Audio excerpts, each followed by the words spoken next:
Hello everyone, welcome to exam plus academy. आज के इस वीडियो में हम डिस्कस करेंगे हमारे फरवरी मंथ के बैंकिंग एंड फाइनेंशियल अवेयरनेस का पार्ट 2 हम डिस्कस करेंगे। जल्दी इसका पार्ट 3 भी मैं आपके लिए लेके आऊंगी और इसका पार्ट 1 ऑलरेडी आ चुका है, जो आप लोग हमारे चैनल पे जाके बैंकिंग अवेयरनेस प्लेलिस्ट में देख सकते हैं। फरवरी मंथ का हमारा रहेगा बैंकिंग एंड फाइनेंशियल अवेयरनेस का पार्ट 2 और ये वीडियो दोनों ही लैंग्वेज में रहेगी, हिंदी इंग्लिश बायलिंगुअल रहेगी। इसमें क्वेश्चन ऑप्शन जो कंटेंट है वो आपको दोनों ही लैंग्वेज में मिलेगा। और जल्दी मैं अपने चैनल पे आपके लिए LIC मेंस का पूरा एक पैकेज लेके आ रही हूँ, जो काफी इंपॉर्टेंट रहेगा, कोर्स है। उसमें सभी कुछ रहेगा। लास्ट 6 मंथ का banking awareness, last 6 month insurance awareness, last 6 month के आपके करंट अफेयर्स और इसके साथ साथ RBI सर्कुलर्स भी हम उसमें कवर करेंगे। काफी इंपॉर्टेंट वो आपके लिए क्रैश कोर्स रहेगा मेंस के लिए LIC एग्जाम। ठीक है, चलिए शुरू करते हैं हमारा आज का सेशन। हमारा पहला क्वेश्चन है, विच बैंक वॉज अवॉर्डेड प्रतिष्ठा पुरस्कार under DigiDhan awards 2021 by the ministry of electronics and information technology MEITY, यानी कि इलेक्ट्रॉनिक्स और सूचना प्रौद्योगिकी मंत्रालय द्वारा डिजिधन अवार्ड्स 2021-22 के तहत किस बैंक को प्रतिष्ठा पुरस्कार से सम्मानित किया गया है? ये क्वेश्चन में पूछा गया है। तो किस बैंक को किया गया है? Karnataka bank, Punjab national bank, Indian bank, bank of Baroda. What is the right answer? Karnataka bank is the right answer of this question. क्या बोला गया है इसमें देख लेते हैं। Karnataka bank was awarded with प्रतिष्ठा पुरस्कार under Digithan Awards 21-22 by Ministry of Electronics and Information Technology, Government of India for achieving target with highest percentage in Bhim UPI transaction in private sector bank category। यानी कि private sector bank की category में Bhim UPI transaction में highest percentage के साथ लक्ष्य प्राप्त करने के लिए सूचना और प्रौद्योगिकी मंत्रालय, इलेक्ट्रॉनिक्स और सूचना प्रौद्योगिकी मंत्रालय, भारत सरकार के द्वारा कर्नाटक बैंक को डिजिधन अवार्ड्स 2021-22 के तहत प्रतिष्ठा पुरस्कार से सम्मानित किया गया है। क्यों किया गया है? तो जो भीम यूपीआई ट्रांजैक्शन है, इसमें हाईएस्ट परसेंटेज का जो गोल है वो अचीव करने के लिए कर्नाटका बैंक को MEITY यानी कि ministry of electronics and information technology के द्वारा कर्नाटक बैंक को डिजिधन अवार्ड्स 2021-22 के तहत प्रतिष्ठा पुरस्कार से सम्मानित किया गया है। कर्नाटका बैंक की बात कर लेंगे। हेडक्वार्टर है मैंगलुरु, CEO है Mahabaleshwar MS and founded in 18 February 1924। Clear हो गया? कर्नाटका बैंक को मिला है प्रतिष्ठा पुरस्कार। क्यों मिला है? तो प्रतिष्ठा पुरस्कार मिला है, भीम यूपीआई ट्रांजैक्शन जो है उसमें हाई लेवल परसेंटेज काफी हाई रहा है। उसका गोल परसेंटेज का जो गोल है उसका परसेंटेज काफी हाई रहा है। किसका? कर्नाटका बैंक का। इसलिए ministry of electronics and technology के द्वारा इसको प्रतिष्ठा पुरस्कार मिला है डिजिधन अवार्ड्स 2021-22 के तहत। नेक्स्ट क्वेश्चन है, dash name Aniket Sunil Talati as the president, यानी कि इनमें से किसके प्रेसिडेंट बने हैं? अनिकेत सुनील तलाटी किसके बने हैं? सिडबी, ICAI, IRDAI या CBDC? What is the right answer of this question? ICAI is the right answer. The council of the institute of chartered accountants of India elected it's president and vice president for the 2023-24 terms. Aniket Sunil Talati will serve as the president of ICAI while Ranjit Kumar Agrawal will be the accounting body of vice president. तो 2023-24 की अवधि के लिए Aniket Sunil तलाती ICAI क्या full form है? Institute of chartered accountant of India के अध्यक्ष के रूप में काम करेंगे, जबकि रंजीत अग्रवाल जो हैं वो वाइस प्रेसिडेंट रहेंगे। किसके? अकाउंटिंग बॉडी के। क्लियर हो गया? और इस बार का जो CA एग्जाम्स होगा वो एंड लुकिंग आफ्टर एडमिनिस्ट्रेटिव, तो उसकी जो पूरा एडमिनिस्ट्रेशन है पूरा वही संभालेंगे। कौन? मिस्टर तलाती। क्लियर हो गया? फॉर्मेशन की बात करेंगे। फॉर्मेशन क्या का? 1 जुलाई 1949। किसका? ICAI का। हेडक्वार्टर है न्यू दिल्ली। प्रेसिडेंट है CA अनिकेत कुमार तलाटी और वाइस प्रेसिडेंट है CA रंजीत कुमार अग्रवाल। ठीक है, किसका? ICAI। नेक्स्ट पे चलते हैं। नेक्स्ट क्वेश्चन है, name the bank that has recently acquired 100% of the equity share of Sonata private limited for about ₹537 crore in cash. तो उस बैंक का नाम बताइए जिसने हाल ही में सोनाटा प्राइवेट लिमिटेड के 100% इक्विटी शेयर का अधिग्रहण किया है, जो लगभग कितने का था? 537 करोड़ रुपए नगद। ठीक है, राइट आंसर क्या हो जाएगा? Kotak Mahindra Bank is the right answer. Private lender Kotak Mahindra Bank on said it has acquired microfinance company Sonata Finance for rupees 537 crore in an all cash deal. तो किसकी बात हो रही है यहाँ पे? प्राइवेट सेक्टर बैंक है Kotak Mahindra bank. Bank ने कहा कि उसने ऑल कैश डील में माइक्रो फाइनेंस कंपनी कौन सी है? सोनाटा फाइनेंस का 537 करोड़ रुपए में अधिग्रहण किया है। किसका? सोनाटा फाइनेंस का। किसने किया है? कोटक महिंद्रा बैंक ने किया है। कितने में किया है? तो 537 करोड़ रुपए की डील हुई है। Bank has executed a binding share purchase agreement to acquire 100% of equity share of Sonata Finance Private Limited. Sonata Finance will be a wholly owned subsidiary of the bank once the transaction is approved by the RBI. RBI के द्वारा transaction approve होने के बाद Sonata finance जो है वो पूरी तरह से सब्सिडियरी बन जाएगी। किसकी? कोटक महिंद्रा बैंक की। नेक्स्ट पॉइंट है एसएफपीएल। एसएफपीएल का मतलब यहाँ पे है Sonata finance. Okay, Sonata Finance is a non-banking finance company and microfinance institution, NBFC and MFI. Kotak Mahindra bank की बात कर लेते हैं। सीईओ है उदय कोटक, फाउंडर भी है उदय कोटक, हेडक्वार्टर है मुंबई एंड फाउंडेड इन 21 नवंबर 1985। कौन? किसकी बात कर रहे हैं हम यहाँ पे? हम यहाँ पे बात कर रहे हैं कोटक महिंद्रा बैंक की। चलेंगे नेक्स्ट पे। नेक्स्ट क्वेश्चन है which insurance company has recently in Feb 2023 partnered with the National Skill Development Corporation NSDC to promote self-employment and expand entrepreneurial prospects। यानी कि किस बीमा कंपनी ने हाल ही में फरवरी 2023 में स्वरोजगार को बढ़ावा देने के लिए और उद्यमशीलता की संभावनाओं का विस्तार करने के लिए राष्ट्रीय कौशल विकास निगम शॉर्ट में एनएसडीसी के साथ भागीदारी की है? किसने की है? ये आपसे क्वेश्चन में पूछा गया है। इसका राइट आंसर क्या हो जाएगा? HDFC Life Insurance Corporation Limited is the right answer of this question. The NSDC and HDFC Life Insurance Company Limited have partnered as part of the Skill India mission to promote self-employment and expand entrepreneurial prospects। किसकी बात हो रही है? HDFC bank की यहाँ पे बात कर रहे हैं कि NSDC और HDFC Life Insurance Company Limited have partnered as part of the Skill India mission to promote self-employment and expand entrepreneurial prospects। Clear? NSDC is a nodal skill development agency under the Ministry of Skill Development and Entrepreneurship, Government of India। तो क्या है NSDC? NSDC is a nodal skill development agency है। किसकी? किसके under है? तो Ministry of Skill Development and Entrepreneurship, Government of India के under में है NSDC। बात कर लेंगे NSDC की, तो CEO कौन है NSDC के? Vedmani Tiwari is the CEO of NSDC।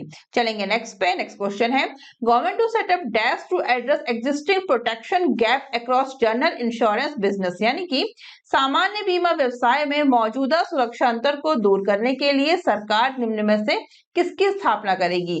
बीमा सुगम पोर्टल, जीवन बीमा पोर्टल, ज्योति सुगम पोर्टल या Bal Jyoti portal? What is the right answer of this question? Right answer इसका हो जाएगा Bima Sugam portal. Clear? The government has said that it proposes to set up a Bima Sugam portal to address the existing protection gap across life, health and general insurance businesses in the country। तो सरकार ने कहा कि वह देश में जीवन, स्वास्थ्य और सामान्य बीमा व्यवसायों में मौजूदा सुरक्षा अंतर को दूर करने के लिए एक बीमा सुगम पोर्टल स्थापित करने का प्रस्ताव करती है। और उस बीमा सुगम पोर्टल का क्या नाम है? उसका क्या नाम है? पोर्टल का बीमा Sugam portal. Replying to a question in a Lok Sabha, Finance Minister Nirmala Sitharaman said that the Insurance Regulatory and Development Authority of India (IRDAI) has informed that the portal will be an insurance market infrastructure where insurer distribution network and the policyholders would virtually meet across a seamless digital platform. यानी कि लोकसभा में एक सवाल के जवाब में कहा था फाइनेंस मिनिस्टर ने निर्मला सीतारमण जी ने कि भारतीय बीमा विनियामक और विकास प्राधिकरण, सिंपल बोलेंगे IRDAI, ने सूचित किया है कि पोर्टल एक बीमा बाजार का बुनियादी ढांचा होगा जहां बीमाकर्ता एक सहज डिजिटल प्लेटफॉर्म पर वितरण नेटवर्क और पॉलिसी धारक वस्तुतः मिलेंगे। नेक्स्ट क्वेश्चन है Which airline in India are set to buy 220 Boeing planes for $34 billion? तो भारत में कौन सी एयरलाइंस 34 अरब डॉलर में 220 बोइंग विमान खरीदने के लिए तैयार है? What is the right answer? Air India is the right answer. Air India will purchase as many as 220 planes from Boeing $34 billion with an option to buy 70 more aircraft that could take the total transaction value to $45.9 billion यानी कि United states president Joe Biden hailed Air India decision to purchase over 220 aircraft from Boeing and called it's a historic agreement between Tata owned airlines and Boeing. तो क्या कहा है USA के president Joe Biden ने, उन्होंने कहा है कि 220 से अधिक विमान खरीदने के एयर इंडिया के फैसले की सराहना की है और बोला है कि इसे टाटा के स्वामित्व वाली एयरलाइंस और बोइंग के बीच का इसे एक हिस्टोरिक एग्रीमेंट कहा जाएगा। हिस्टोरिक एग्रीमेंट, क्लियर, ऐतिहासिक समझौता। Air India will purchase as many as 220 planes from Boeing, कितने में, $34 billion with an option to buy 74 more aircraft that could take the total transaction value कितनी हो गई, $45.9 billion। Air India is Boeing third biggest sale over ever in dollar value and second in terms of number of planes। तो Air India का order Boeing का dollar मूल्य में अब तक का तीसरा और विमानों की संख्या के मामले में दूसरा बड़ा ऑर्डर है। इट्स नॉट इम्पोर्टेंट, ये इतना इम्पोर्टेंट नहीं है, इम्पोर्टेंट है कि कितने में और किसने। तो $34 अरब में 220 बोइंग विमान खरीदने के लिए तैयार है। कौन सी एयरलाइंस? एयर इंडिया, ठीक है, ये इंपॉर्टेंट था। चलेंगे नेक्स्ट में।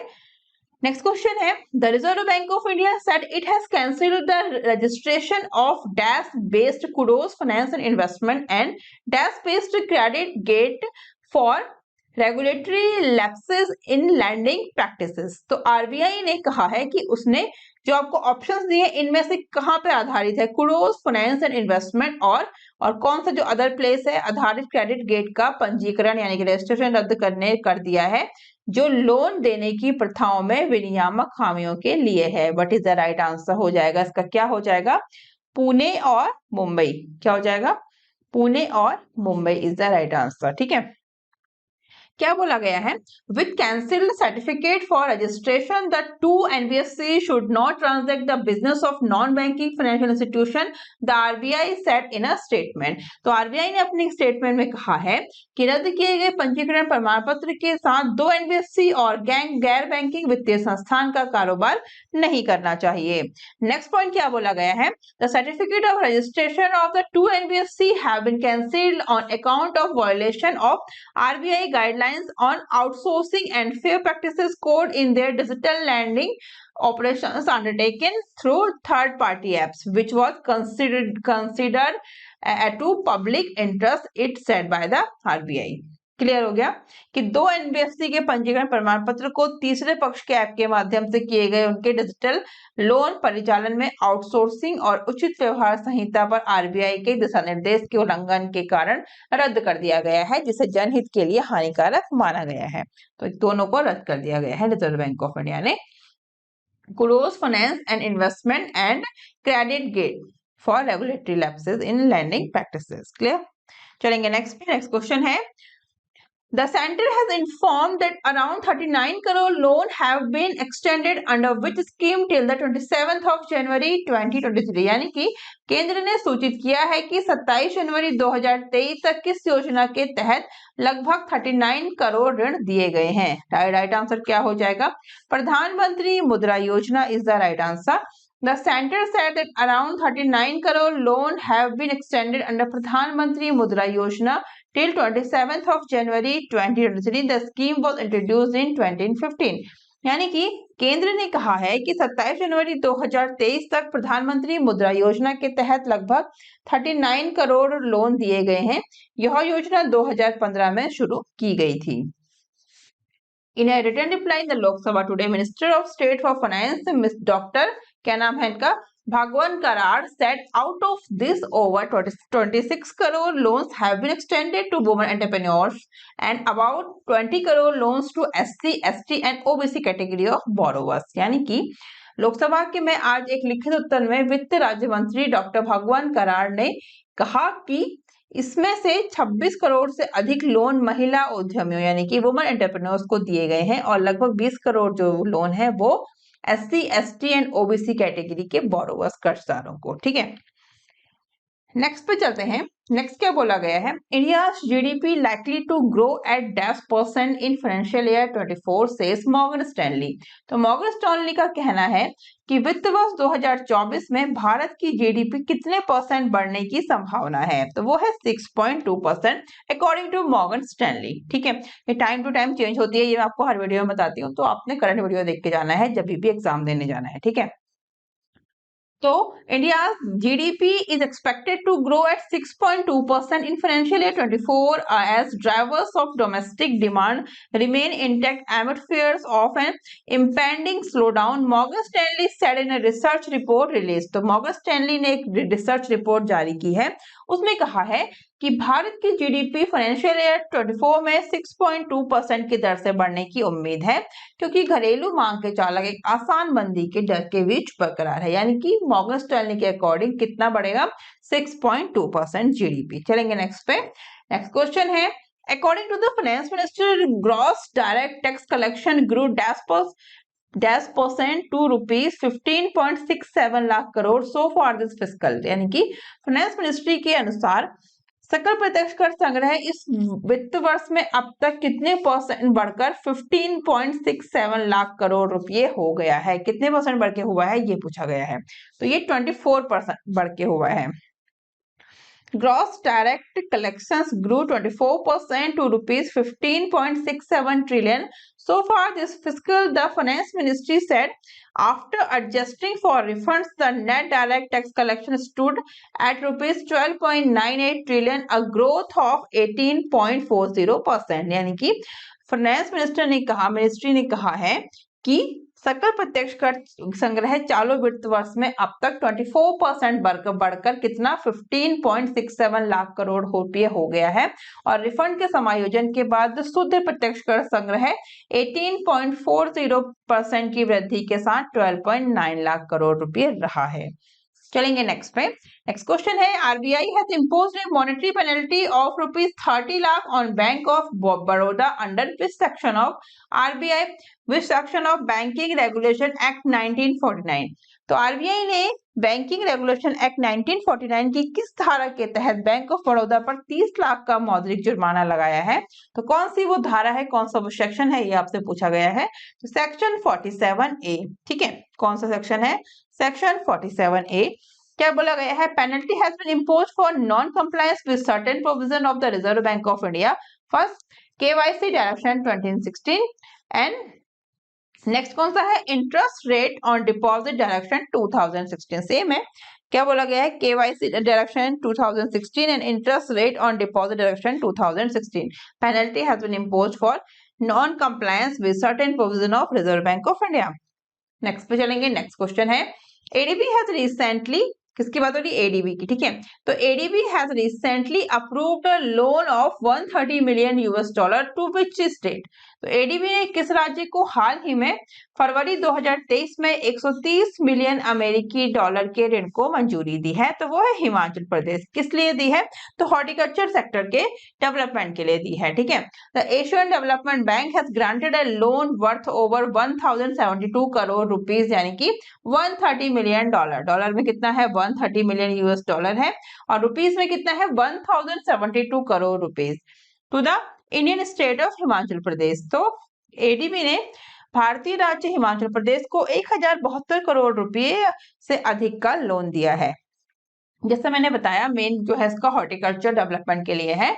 तो किस लिए दिया है, the loan will be use for Himachal Pradesh subtropical horticulture irrigation and value addition project and aim to boost agriculture production, promoting horticulture businesses and increasing farmers income. तो फार्मर्स की इनकम को बढ़ाने के लिए, और इसका मेन जो एम है बूस्ट करना है एग्रीकल्चर प्रोडक्शन को, प्रमोट करना है हॉर्टिकल्चर बिजनेसेस को, ये इसका मेन एम है, जैसे मैंने आपको स्टार्टिंग में बताया था ये लोन देने का। और अमाउंट कितना है इस लोन का जो हमने बताया, तो वो है $130 मिलियन और 1072 करोड़ रुपए। Clear.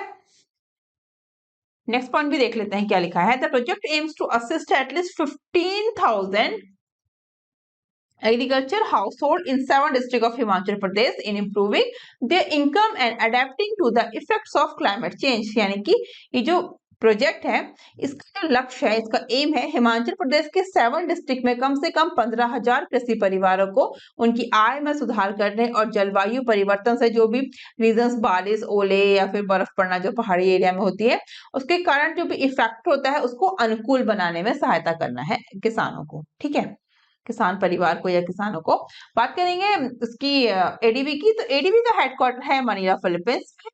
Founded in 19th of December 1966। President कौन है इसके? Masatsugu Asakawa is the president of Asian development bank. Next पे चलेंगे, नेक्स्ट क्वेश्चन है हमारा, India's first voice visual vernacular banking app launched by which of the bank. तो भारत का पहला voice visual vernacular banking app किस बैंक द्वारा launch किया गया है, ये क्वेश्चन में पूछा है। तो किया गया है Ujjivan small finance bank limited. कौन सा? Ujjivan small finance bank limited. Ujjivan small finance bank launched hello Jeevan, India's first mobile banking application with 3 V's। 3 V's कौन कौन से हैं? तो voice, visual and vernacular enabled features to provide banking access to individuals who have limited reading and writing skills. तो Ujjivan small finance bank ने भारत के पहले mobile banking application hello Jeevan को लॉन्च किया है। किसने? उज्जीवन स्मॉल फाइनेंस बैंक ने, जिसमें 3 V है। 3 V का मैंने मीनिंग बताया कौन कौन से हैं। First V for voice, second V for visual और third V for vernacular inbuilt features. जो लोगों के लिमिटेड पढ़ने और लिखने के कौशल यानी कि जो भी स्किल्स हैं वाले व्यक्तियों को बैंकिंग एक्सेस प्रदान करने के लिए है, ताकि वो इजीली एक्सेस कर पाए। ठीक है, This app is designed to instill banking habits in micro banking and rural customers who are digitally challenged। तो ये जो ऐप है इसको माइक्रो बैंकिंग और ग्रामीण ग्राहकों में बैंकिंग आदतों को विकसित करने के लिए डिजाइन किया है, जो डिजिटल रूप से काफी चुनौतीपूर्ण है। हेलो जीवन को created with Navana AI is accessible by voice in 8 regions languages. कौन कौन सी 8 रीजन की लैंग्वेज है उसमें? वो है Hindi first, second Marathi, third Bengali, fourth Tamil, fifth Gujarati, six Kannada, seventh Oriya and eighth Assamese. ये सारी 8 लैंग्वेजेस में है। बात कर लेंगे उज्जीवन स्मॉल फाइनेंस बैंक की, तो हेडक्वार्टर है इसका बेंगलुरु में। फाउंडर है Samit Ghosh. Parent organisation Ujjivan financial services और founded in 1st of Feb 2017। Clear? चलेंगे नेक्स्ट पे। नेक्स्ट है, आंसर तो मेंशन हो गया, चलिए कोई नहीं, डिस्कस कर ही लेते हैं। RBI financial literacy week started from dash to dash 2020। कब से कब तक मनाया गया? क्लियर यही पूछा है। आरबीआई का फाइनेंशियल लिटरेसी वीक कब से कब तक मनाया गया? आंसर आपके सामने है, 13 से 17 फरवरी तक मनाया गया है। Reserve Bank of India financial literacy week यानी कि वित्तीय, क्या बोलेंगे, आरबीआई का वित्तीय साक्षरता सप्ताह मनाया है 13 से 17 फरवरी तक। Clear? Reserve Bank of India Financial Literacy Week started on 13th and will last till February 17, 2023. The Reserve Bank has conducted this every year. 2016 से आरबीआई इसको हर साल मनाता है। किसको? आरबीआई फाइनेंशियल लिटरेसी वीक को, और इस बार मनाया है 13 से 17 फरवरी तक। थीम की बात कर लेते हैं, मोस्ट इंपॉर्टेंट जो है वो थीम है। थीम क्या है?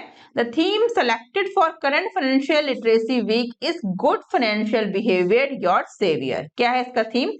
Good financial behavior your savior is the theme of current year's financial literacy week। 2023 के financial literacy week का थीम है Good financial behavior your savior। क्या बोला गया है देख लेते हैं। Last year RBI observe financial literacy week कब से कब तक मनाया था लास्ट ईयर आरबीआई ने?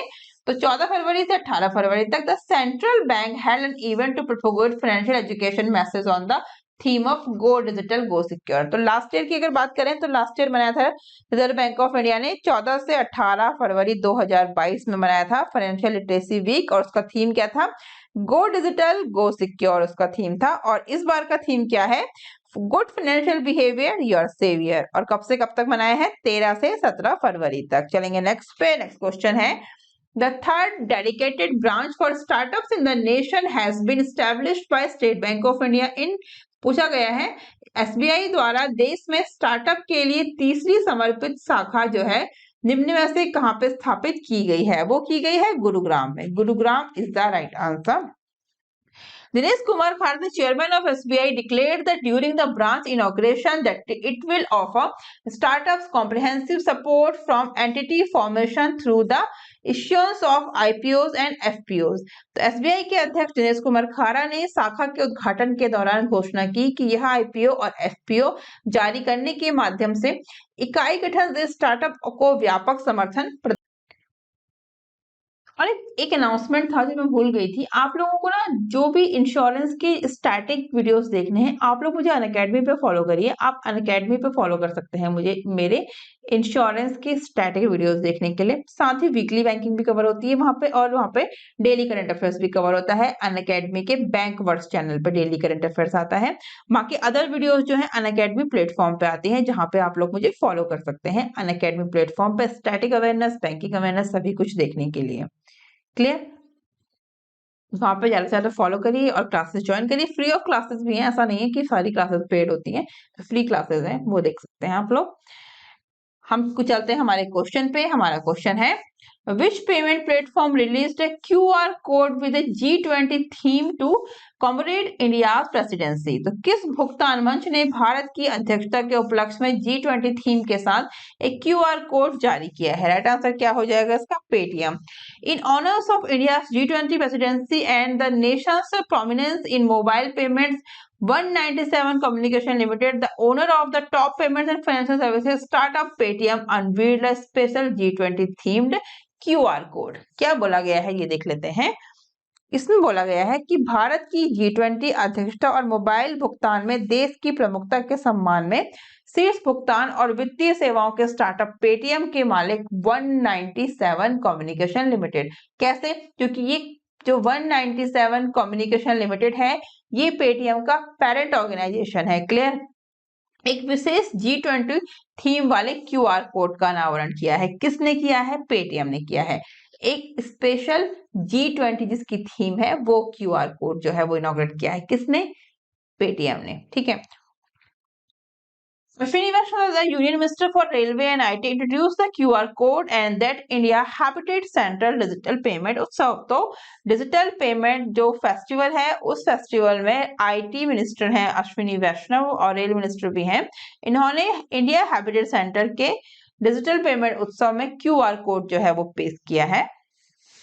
The digital mission loan from MEITY, the G20 2023 logo on and the 75th anniversary of India's independence are all included in the special commemorative QR code. तो MEIT का digital mission जो है वो लोगों को G20 2023 लोगो और भारत की स्वतंत्रता की 75वीं वर्षगांठ सभी विशिष्ट स्मारक QR कोड में शामिल है। ये सभी चीजें शामिल है उसमें QR कोड में जो लॉन्च किया है G20 की थीम पे पेटीएम ने।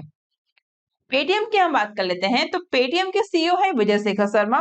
इसका पेरेंट ऑर्गेनाइजेशन है 197 कम्युनिकेशन। फाउंडर है विजय शेखर शर्मा। ठीक है, सीईओ और फाउंडर दोनों विजय शेखर शर्मा है। इसका हेडक्वार्टर है नोएडा यूपी में। फाउंडेड इन अगस्त 2010। किसकी बात हो रही है यहाँ पे? पेटीएम की। ठीक है।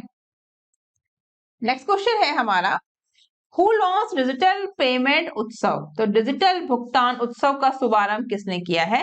वो किया है Ashwini Vaishnaw is the right answer. The digital payment Utsav a comprehensive campaign aiming at encouraging digital payments throughout India was launched by Shri Ashwini Vaishnav, Minister of Electronics and Information Technology, Communication and Railway। यानी कि electronics and IT minister हैं, संचार railway minister भी हैं अश्विनी वैष्णव। उन्होंने इनके द्वारा पूरे भारत में डिजिटल भुगतान को प्रोत्साहित करने के उद्देश्य से एक कैंपेन चलाया है। कौन सा? डिजिटल भुगतान उत्सव का शुभारंभ किया है। इसको क्या बोलेंगे? डिजिटल पेमेंट उत्सव। Clear? An exceptional campaign called Digital Payment Utsav will highlight India's digital transformation path through a number of events and activities from 9th of Feb to 9th of October 2023। तो digital भुगतान उत्सव नामक एक असाधारण अभियान 9 फरवरी से 9 अक्टूबर 2023 तक कई आयोजनों और गतिविधियों के माध्यम से भारत के डिजिटल परिवर्तन पथ को उजागर करेगा। चलेंगे नेक्स्ट पे। नेक्स्ट हमारा क्वेश्चन है India's new infrastructure institution plan debut $1 million bond. तो भारत के नए इंफ्रास्ट्रक्चर इंस्टीट्यूशन ने कितने मिलियन डॉलर के बॉन्ड की शुरुआत की है? तो वो की है 610 या $610 million। क्या बोला गया है देख लेते हैं। India's newly created infrastructure financing institution is planning a maiden bond issues 50 billion rupees in the next quarter. Rupees कितना है? 50 बिलियन। भारत की नवनिर्मित अवसंरचना वित्त पोषण संस्था अगले तिमाही में 50 अरब रुपए के पहले बॉन्ड जारी करने की योजना बना रही है। The MD at the National Bank for Financing Infrastructure and Development, India's new development finance institution, Rajkiran Rai, informed that the institution aims to test the market in terms of pricing with the small finance. India's depleting infrastructure requires nearly $1 trillion in financing by 2025 and is a keystone of Prime Minister Narendra Modi agenda to accelerate economy growth. Next पे चलेंगे। Next हमारा question है, according to the telecom and IT minister the government has said that it will provide digital credit facility this year on the same lines as introduce the UPI. Who is the present union telecom and IT minister? तो क्या बोला गया है, कौन है अभी present में union telecom? तो मैं आपको स्टार्टिंग से हर क्वेश्चन में पढ़ा रही हूँ कि कौन है। वो है अश्विनी वैष्णव। पहले तो ये क्लियर कर लेना है, ठीक है। जो क्वेश्चन में पूछा गया है, पूछा क्या गया है, यह पूछा क्या गया, बताया गया है कि दूरसंचार और आईटी मिनिस्टर के अनुसार सरकार ने कहा है कि वह इस साल उसी तरह से डिजिटल क्रेडिट सुविधा प्रदान करेगी जैसे यूपीआई की शुरुआत की थी या यूपीआई लॉन्च किया था। क्लियर? और फिर पूछा है आपसे आईटी मिनिस्टर कौन है, वो है अश्विनी वैष्णव जी। ठीक है, क्लियर हुआ? क्या बोला गया है, according to telecom and IT minister Ashwini Vaishnaw. ये रेलवे मिनिस्टर भी हैं, अश्विनी वैष्णव ही है रेलवे मिनिस्टर भी, आईटी एंड टेलीकॉम मिनिस्टर भी। According to telecom and IT minister Ashwini Vaishnaw, the government has said that it will provide a digital credit facility this year in a similar manner to how it introduced the UPI Unified Payment Interface. Even modest street seller will be able to use the program to obtain credit from banks। यानी कि फेरी वाले को भी इस ऋण प्राप्त करने के लिए कार्यक्रम का उपयोग करने में सभी लोग इसको इजीली यूज कर सकते हैं। ठीक है। The NPCI will be significant role in the rollout of digital credit this year and over the course of the following 10 to 12 months। तो एनपीसीआई इस साल और अगले 10 से 12 महीनों के दौरान डिजिटल क्रेडिट के रोल आउट में महत्वपूर्ण भूमिका निभाएगा। People would be able to use the UPI technology to make phone payments in their native tongue. The service will be offered in 18 Indian languages according to the ministry। कितनी languages में होगा ये? 18 भारतीय भाषाओं में ये सर्विस प्रोवाइड की जाएगी, ऐसा मंत्रालय की तरफ से बताया गया है। नेक्स्ट पे चलेंगे। नेक्स्ट हमारा क्वेश्चन कौन सा है, डैश लॉन्च इंश्योरेंस मॉल। किसने इंश्योरेंस मॉल लॉन्च किया है इन सब में से? तो वो किया है बजाज फाइनेंस ने। बजाज फाइनेंस ने लॉन्च किया है insurance mall. Bajaj finance launch insurance mall for its customer to insure an easy buy experience. The new portal offers a plethora of policies and plan in the core insurance segment and also the companies on of its kind category of pocket insurance and subscription। तो Bajaj finance ने अपने customers के लिए आसान खरीद अनुभव सुनिश्चित करने के लिए इंश्योरेंस मॉल लॉन्च किया है और नया पोर्टल कोर इंश्योरेंस सेगमेंट में ढेर सारी पॉलिसीज और प्लान जो है वो पेश करता है और साथ ही कंपनी की पॉकेट इंश्योरेंस और सब्सक्रिप्शन की अपनी तरह की एक श्रेणी भी पेश करता है। कौन? इंश्योरेंस मॉल, जो लॉन्च किया है बजाज फाइनेंस ने। बजाज फाइनेंस की बात कर लेते हैं। Founded in 1987, CEO Sanjeev Bajaj, headquarter है इसका पुणे, पेरेंट ऑर्गेनाइजेशन कौन है?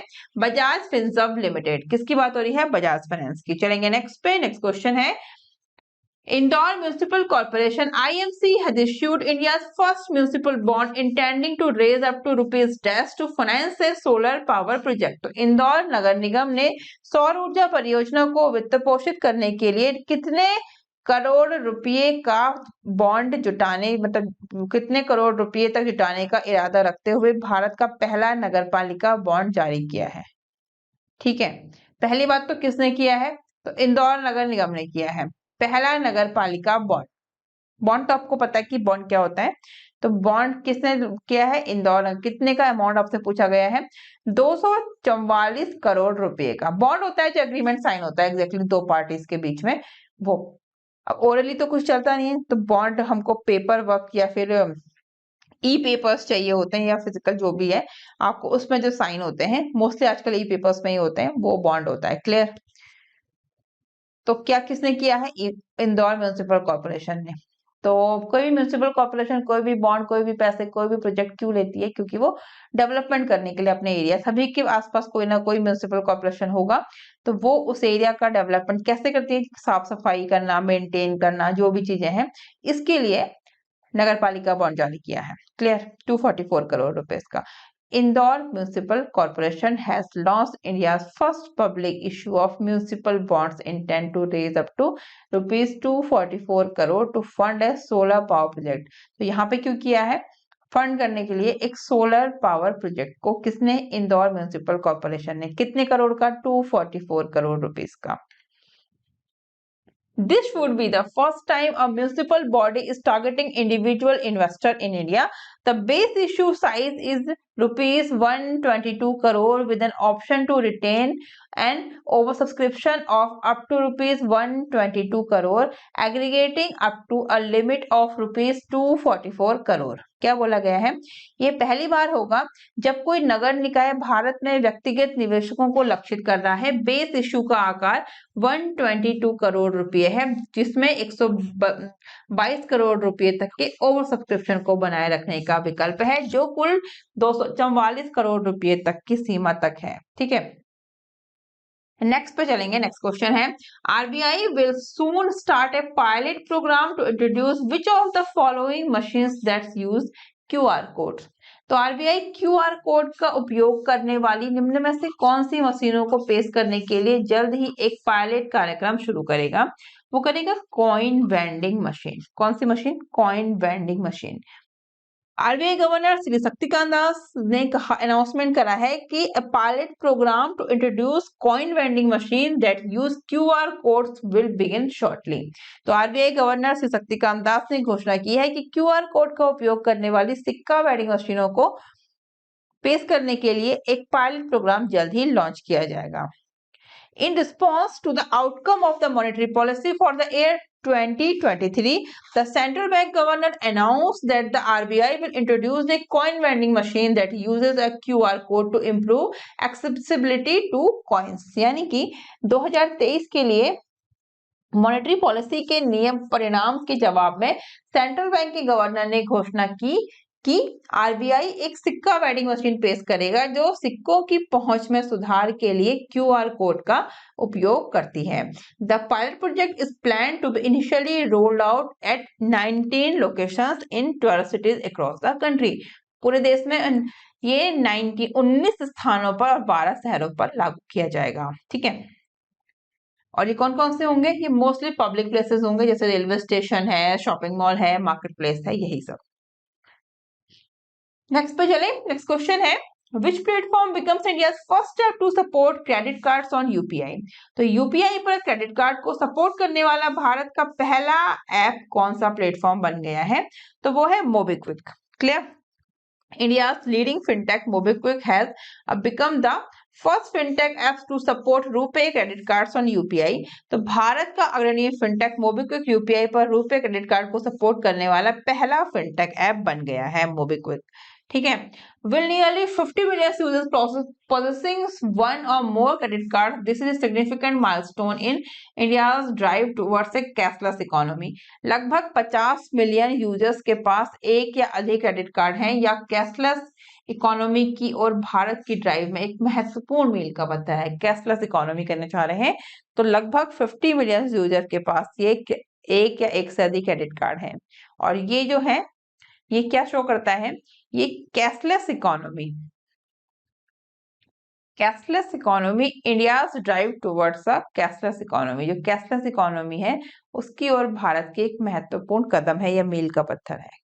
ठीक है, बात करेंगे मोबीक्विक की। मोबीक्विक की बात हम कर रहे हैं, तो फाउंडेड अप्रैल 2009 और इसका हेडक्वार्टर कहाँ पे है? गुरुग्राम में। इसी के साथ ही हमने कंप्लीट किया है हमारा फरवरी मंथ का बैंकिंग एंड फाइनेंशियल अवेयरनेस का पार्ट 2। और इसका मैं पार्ट थर्ड भी आपके लिए लेके आऊंगी जल्दी ही। तो कवर होता है हमारा, पूरा हो जाएगा फरवरी मंथ का बैंकिंग एंड फाइनेंशियल अवेयरनेस। और इन सोशल मीडिया पे आप लोग मुझे फॉलो कर सकते हैं, और इंश्योरेंस के स्टैटिक वीडियो देखने के लिए अनअकैडमी में मुझे फॉलो कर सकते हैं, हिमानी बिस्ट मेरा नाम है। और 10 HP जो है वो यूज कर सकते हैं, मेरा पिन अगर पूछे तो 10 HP है, आप वो यूज करके अनअकैडमी पे इंश्योरेंस अवेयरनेस के वीडियोस देख सकते हैं free of cost. Clear? Static insurance. और डेली करंट अफेयर्स देखने के लिए आप लोग बैंक वर्सेक अनअकैडमी का चैनल है, जिसका मैंने कल लिंक भी शेयर किया था, उस चैनल पे आप लोग मेरे डेली करंट अफेयर्स देख सकते हैं, कम्युनिटी टैब में वो ये लिंक रहेगा। ठीक है, डेली करंट अफेयर्स भी देखिए, ये सब देखिए, कंप्लीट करिए, तैयारी स्ट्रॉन्ग करिए, और जल्दी से जल्दी सिलेक्शन लीजिए किसी अच्छे से बैंक में, अच्छी सी पोजीशन में। क्लियर? तो नए हैं तो सब्सक्राइब करिए। जल्दी मिलते हैं हमारे नेक्स्ट वीडियो में। Thank you, thanks for watching.